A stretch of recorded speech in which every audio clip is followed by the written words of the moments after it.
Hello friend, आपका स्वागत है आपके अपने चैनल ऑनलाइन शिक्षण पर।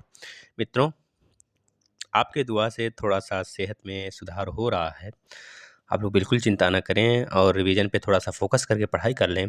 और कितने बच्चे ये चाहते हैं कि उनका राजन सीरीज़ में जो मैथ है, वो फिर से रिवीजन करा दिया जाए। आप लोग ज़रूर कमेंट करेंगे, हम उसको फिर से रिवीजन करा देंगे दोस्तों, क्योंकि एक बार हमने ख़त्म कर लिया है उसे, दोबारा हम उसका फिर से रिवीजन करा देंगे। जिस बच्चे को भी ज़रूरत है या पे रिवीजन कर लेंगे तो आप ही को फ़ायदा होगा ना। तो एक बार फिर से उसका रिवीजन करा देंगे हम आपको, जिससे कि एक बार आप अगर आप खुद से नहीं करते हैं तो पता है हमें, एक बार और आप कर लेंगे उसे, है ना? तो देखिए, अगर आप जैसा कहेंगे हम वैसा करेंगे। आप लोग बताइएगा अपनी राय, उस राय के अनुसार हम काम करेंगे ना मित्रों। चलिए, हम लोग साइंस के राजन सीरीज में आगे जहाँ तक पढ़ लिया था उसके आगे स्टार्ट कर लेते हैं। आज 21 से लेकर 35 के आसपास तक क्वेश्चन हम देखेंगे दोस्तों। प्रकाश का अपवर्तन क्या है दोस्तों? आपको पता है दोस्तों, प्रकाश का अपवर्तन एक होता है और एक प्रकाश का परावर्तन होता है। परावर्तन मतलब होता है दोस्तों रिफ्लेक्शन, और दोस्तों अपवर्तन का मतलब होता है रिफ्रैक्शन। इसमें क्या होता है दोस्तों, दो माध्यम होते हैं रिफ्रैक्शन में। एक आपका सघन माध्यम होगा या फिर विरल माध्यम होगा। अगर कोई चीज़ सघन माध्यम से विरल माध्यम में आती है मित्रों, तो आप इतना याद रखिएगा, वहाँ पे पूर्ण आंतरिक परावर्तन बनने के पूरे चांसेस होते हैं। जब पूर्ण आंतरिक परावर्तन बनता है तो उस समय पूर्ण आंतरिक परावर्तन में जो दोस्तों परावर्तित किरण होती है उसका एंगल क्रांतिक कोण से दोस्तों ज़्यादा हो जाता है।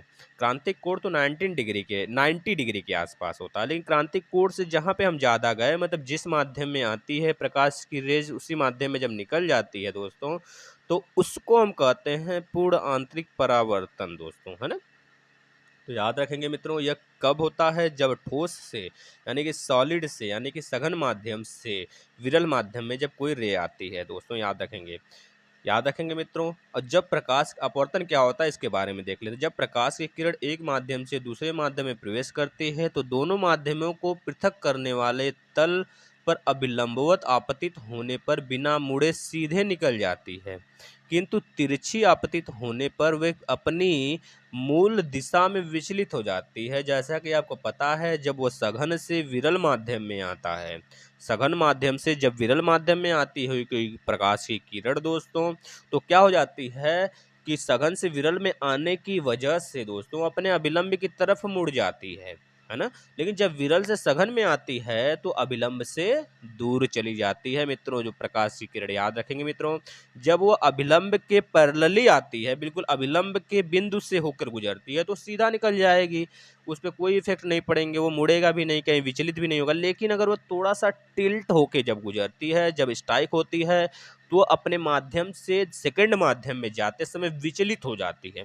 इसी को कहते हैं अपवर्तन दोस्तों। जैसे आप कभी पानी के टब में सिक्के गिरा कर देखिएगा, आपको सिक्का ऊपर उठा हुआ दिखाई देगा। मछली जो होती है, उसको जो पकड़ने वाला मछली वाला मछुआरा होता है दोस्तों, वो मछली को निशाना थोड़ा सा नीचे लगाता है, क्योंकि उसको पता है, उसको यह नहीं पता है कि अपवर्तन का नियम क्या होता है, लेकिन वह मछली मारते मारते सीख गया है अपवर्तन का नियम भैया, है ना? तो याद रखेंगे। चलते हैं नेक्स्ट क्वेश्चन। जीवाणु की संरचना दोस्तों, हम विधिवत इसका बताए हैं आपको, बिल्कुल बोर्ड पे बनाकर। आप अगर देखना चाहते हैं तो देख सकते हैं पिछला वीडियो दोस्तों। जीवाणु यानी कि दोस्तों वायरस, वही वायरस जो इसमें परेशान किया, वायरस नहीं दोस्तों, बैक्टीरिया। जीवाणु मतलब बैक्टीरिया, विषाणु मतलब वायरस होता है। देखिए, थोड़ा सा हिंदी और इंग्लिश में कंफ्यूज हो जाते हैं हम, तो बिल्कुल भी कंफ्यूज होने की जरूरत नहीं है, हमें थोड़ा सा आप लोग सिखाया करिए भैया। ठीक है, जीवाणु की संरचना बनाइए की बात किया है। जीवाणु की संरचना आप इस तरह बना देंगे भैया। देखिए, इसमें कुछ नहीं करना है, सेल वाल जो होता है उसके चारों तरफ आवरण होता है दोस्तों। कैप्सूल जो होते हैं, कैप्सूल आप समझ रहे हैं, जो हम लोग कैप्सूल खाते हैं ना, उसी तरह लग रहा है ना, यह पूरा आवरण ये वाला देख रहे हैं ना, बस वही बोल रहा है दोस्तों। जो यहाँ पे देख रहे हैं निकला हुआ है, इसे पिल बोलते हैं दोस्तों, इसकी पूंछ होती है। इसी से तो वायरस मतलब कि अपना काम करता है भैया, है ना? याद रखेंगे दोस्तों। यह टेल होता है इसका दोस्तों, जिसे हम क्या बोलते हैं, फ्लैगलिज्म बोलते हैं दोस्तों। ये इसका देखने बीच में इंडोस्पोर होता है दोस्तों, इंडोस्पोर होता है।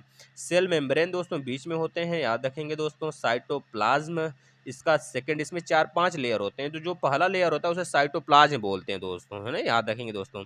और राइबोसोम्स जो होते हैं दोस्तों लिक्विड के फॉर्म में इसमें होता है दोस्तों, याद रखेंगे दोस्तों। यह सब होते हैं, आप इसका संरचना देख लेंगे, एक बार दो बार बना लेंगे दोस्तों। जो क्रोमोसोम्स होता है दोस्तों, जैसे हम लोग में लीवर, जैसे कि छोटी आंत होती है ना, उंगली नुमा होती है इस तरह, तो इसी तरह यहाँ पे क्रोमोसोम्स होते हैं, छोटे छोटे छोटे छोटे कई भाग में। तो उस तरह इनकी संरचना होती है क्रोमोसोम्स की, है ना? नेक्स्ट चलते हैं दोस्तों। विषाणु को सजीवों तथा निर्जीवों के मध्य की कड़ी क्यों कहते हैं?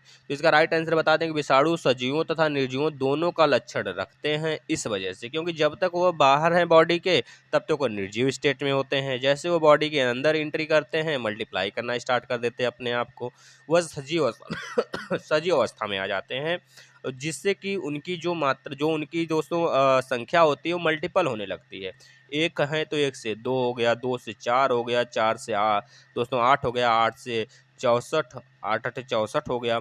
इस तरह बढ़ते चले जाते हैं, मल्टीप्लाई करना अपने आप को स्टार्ट कर देते हैं ना।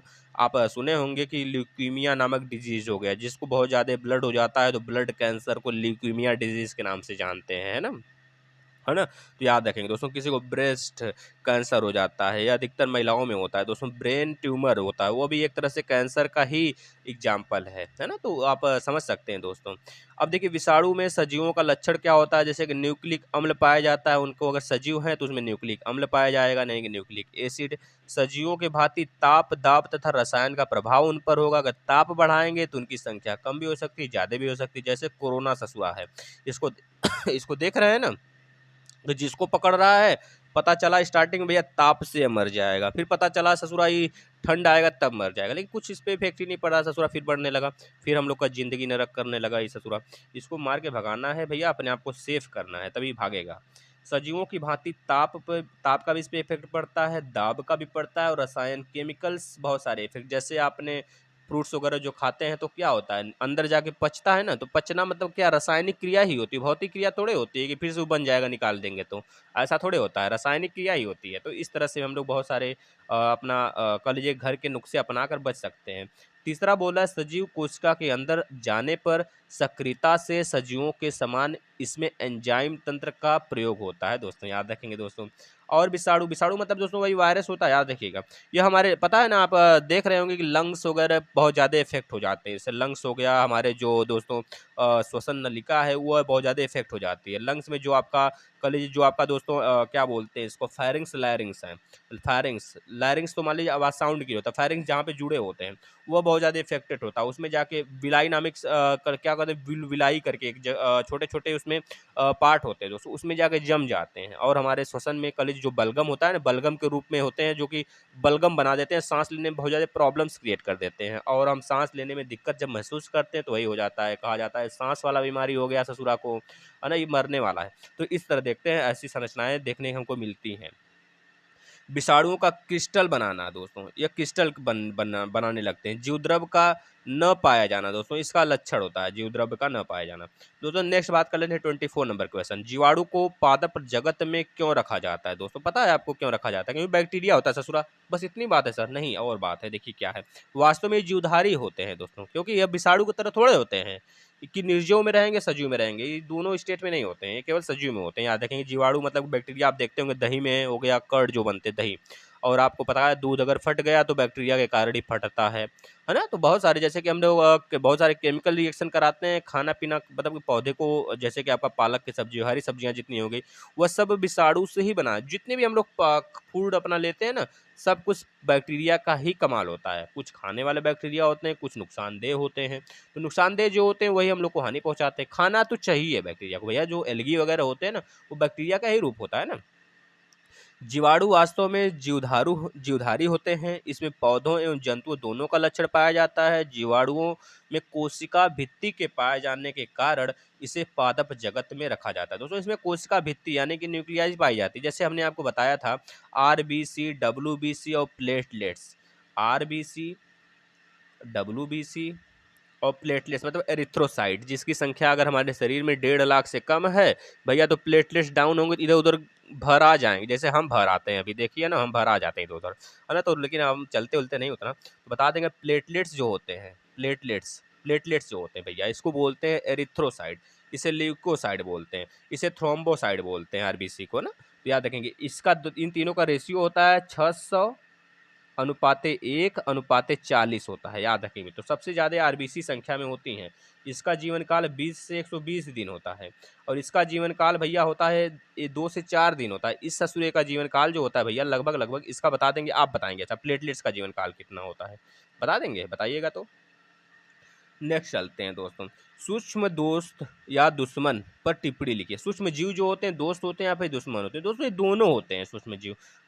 दोस्त भी होते हैं ससुराल, दुश्मन भी होते हैं। ये सबसे बड़ा खतरनाक होते हैं जब दुश्मन बन जाते हैं, है ना? तो बहुत ज़्यादा खतरनाक वाला काम करने लगते हैं, जैसे अब इस समय कर रहा है, देख रहे हैं आप ना, सबको इंजेक्शन लगा के पता चाहे फुर हो जा रहा है, पता ही नहीं चल रहा है ससुरा कहाँ घुस गया, है ना? तो सूक्ष्म जीव जो होते हैं दोस्तों, दोस्त होते हैं या फिर दुश्मन होते हैं? सूक्ष्म जीव वे जीव होते हैं जिन्हें हम नग्न आँखों से नहीं देख सकते हैं, है ना?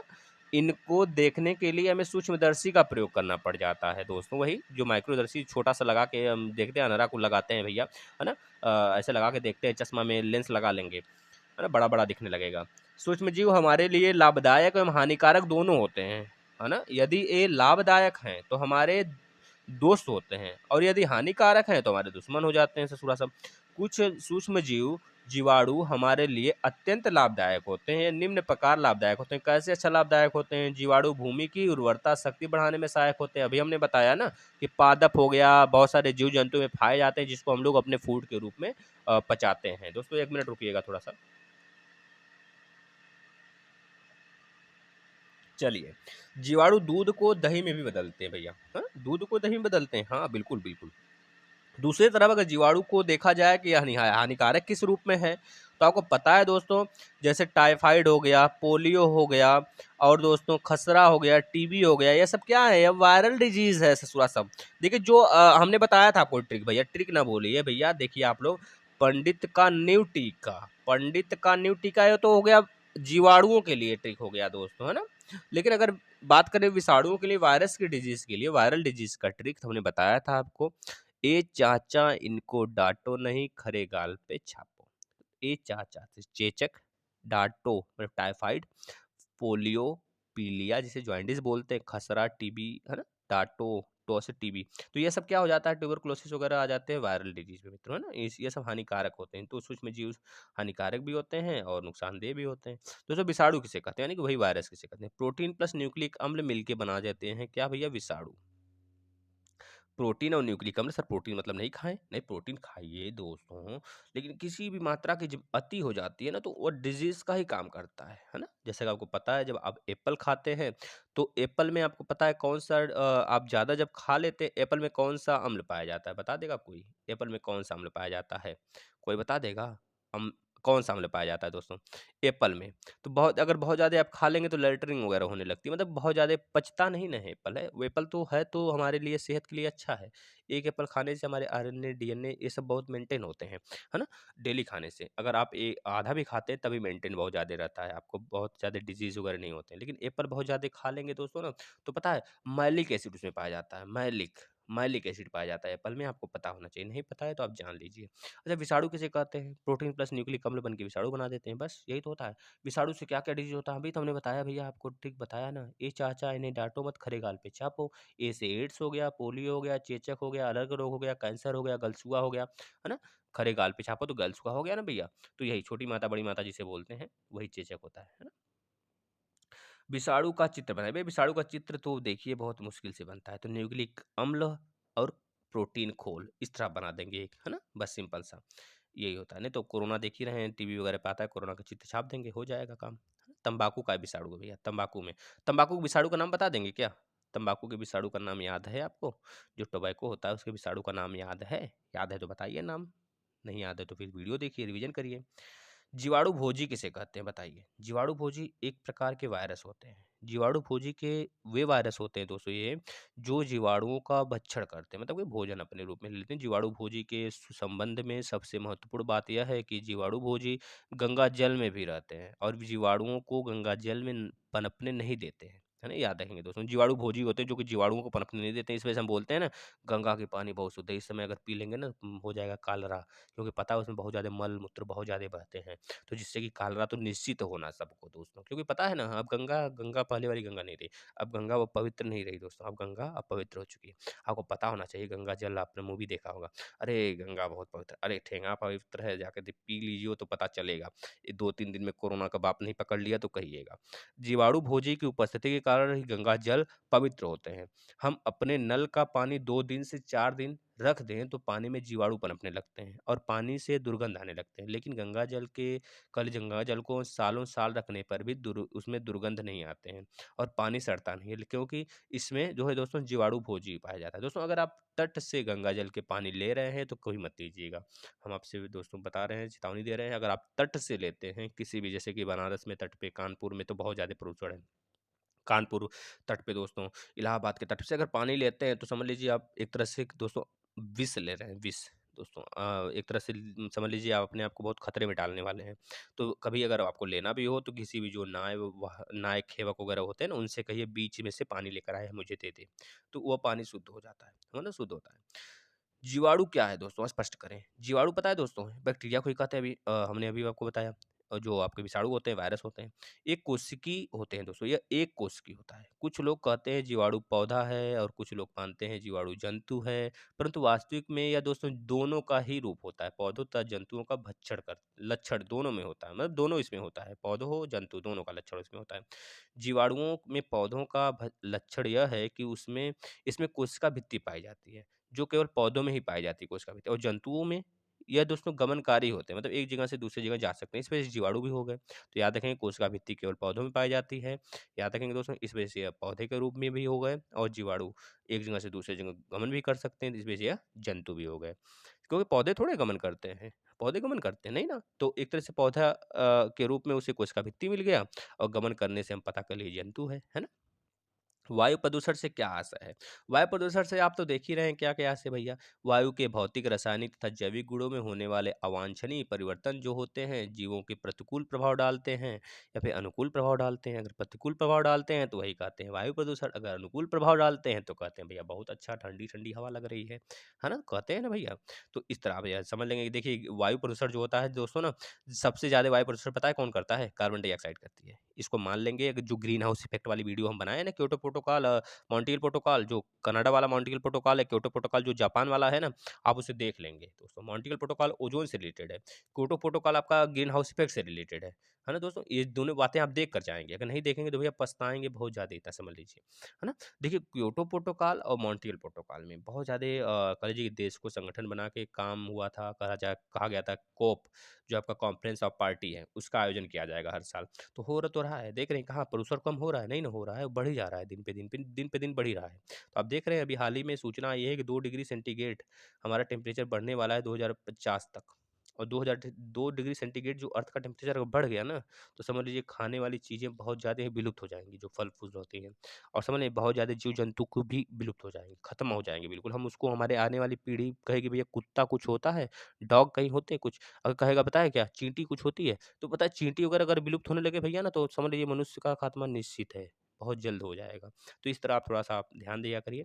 और इसमें सबसे ज़्यादा जो प्रदूषण दुष्प्रभाव डालता है, कार्बन डाइऑक्साइड होता है, और आपका कह दीजिए भैया कि SO2 होता है, N2O होता है ना? ये सब गैसें होते हैं जो कि बहुत ज़्यादा लेड वाला पोर्शन होता है ना, बहुत ज़्यादा गाड़ी वगैरह, धुआँ वगैरह से निकलता है ना? तो यह कह लीजिए वायु प्रदूषण का कारण बनता है।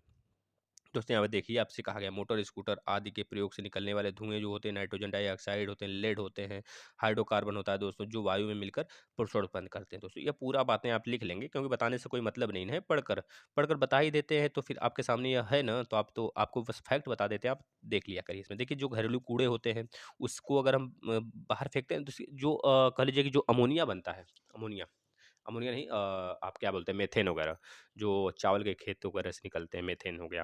आपके चाय के खेत से निकलते हैं मेथेन, ये सब भी एक तरह से आपका कह लीजिए ग्रीन हाउस इफेक्ट के कारण बनते हैं दोस्तों, है ना।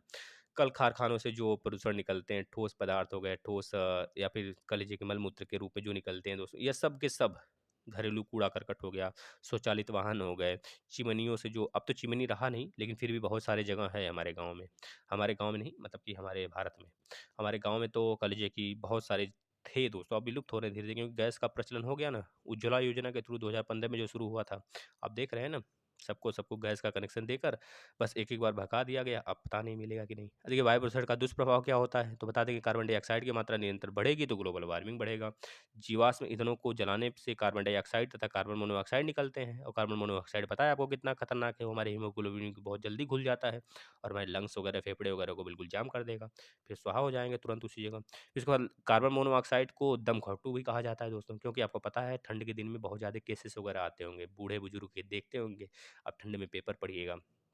ग्रीन हाउस प्रभाव तथा ग्लोबल वार्मिंग बढ़ेगा दोस्तों, आपको पता है कार्बन डाइऑक्साइड की मात्रा बढ़ेगी, मीथेन की मात्रा बढ़ेगी, नाइट्रस ऑक्साइड की मात्रा बढ़ेगी, क्लोरोफ्लोरोकार्बन की मात्रा बढ़ेगी, तो क्या होगा? ग्रीन हाउस इफेक्ट होगा ना, वार्मिंग होगी, तो क्या होगा? हीट होगा, टेम्परेचर हीट होगा, हमारा अर्थ हीट होगा, तो फिर दिक्कतें वही आने स्टार्ट हो जाएंगे दोस्तों। तो आप याद रखेंगे दोस्तों, Kyoto protocol, Montreal protocol. Montreal protocol green house effect के लिए, है ना? और नहीं सॉरी, ओजोन परत के लिए मॉन्ट्रियल प्रोटोकॉल, और Kyoto protocol green house effect के लिए। ये दोनों हुआ था। क्योटो दोस्तों एक जापान में एक जगह है, जापान में 4 आइलैंड है। कौन-कौन से सर? बता देंगे। Honshu, Hokkaido sorry, Hokkaido, Honshu. पहले होक्काइडू है, फिर होन्शु है, फिर उसके बाद शिकोकू है, फिर क्यूशू है। यह क्रम से आइलैंड है, आप इसे याद कर लेंगे। वहाँ के अभी आपके पता है आपको, वहाँ के भैया इस समय राष्ट्रपति भी हैं, क्या नाम है उनको? सुगो करके, है ना? तो इतनी बातें आप याद रखेंगे दोस्तों, और ज़्यादा से ज़्यादा आप रिवीजन पे थोड़ा ध्यान देंगे, जिससे आपको बहुत सारी चीज़ें यहाँ से सीखने को मिलती रहेंगी मित्रों, है ना? चलिए 31 नंबर क्वेश्चन से हम नेक्स्ट कर लेंगे। आज के लिए धन्यवाद मित्रों। आप ज़रूर बताइएगा, मैथ का रिवीजन कर दें, करना स्टार्ट कर दें उसी को, या फिर रहने दें, है ना? आप रिवीजन कर रहे हैं खुद से, तो बताइएगा इसके बारे में मित्रों। धन्यवाद।